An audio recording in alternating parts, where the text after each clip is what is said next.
major kasi sa kanya, kailangan ko na lang siya nung ginuguro na when his friends na kinanda nila na nagsusyon na sila. Yun ang probable reason na hindi niya siguro maisip pa rin yung reason kung bakit sinasakit yung kamay niya. Maraming beses na rin siya nabit sa pamatayan, pero so gusto survive namin. Hindi ko sa ina-expect na yun ba yung totoo ng buhay ni Papa.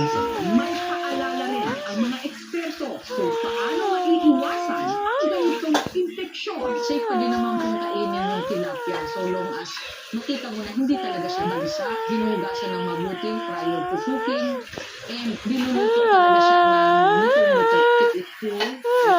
Panatilihing malinis. Ito naman po ay itatalo natin. Siguruhin lang po na kaliskisan na, naalis na yung basang at saka dito pa, bago po usin natin siya lagay sa freezer. Walang malaking nakakapuwing. Gayon din ang paligpit na isda.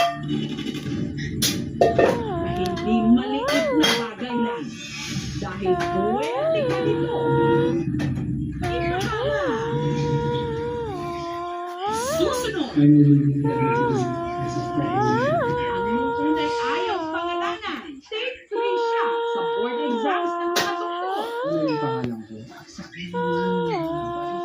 Pero ang top 1 naman. Number 1, Irwin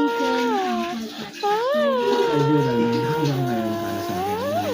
Yung misal sa lahat. Ako pala. Ang kakaiba niyang kwento na sa bigyan ng lupa.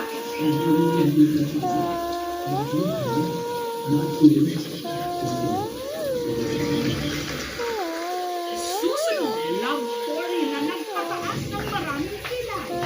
Dahil ang babae, 64 anyos, at ang lalaki, 28 anyos. Sabi niya, curse kita.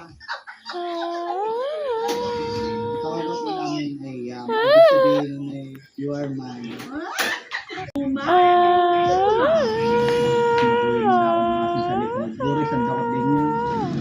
Yung gayon mo lang sa gayo. Kung ito man ang laban na tayo magsasama-sama, nais ko malaman niyo na kinamamalan kita.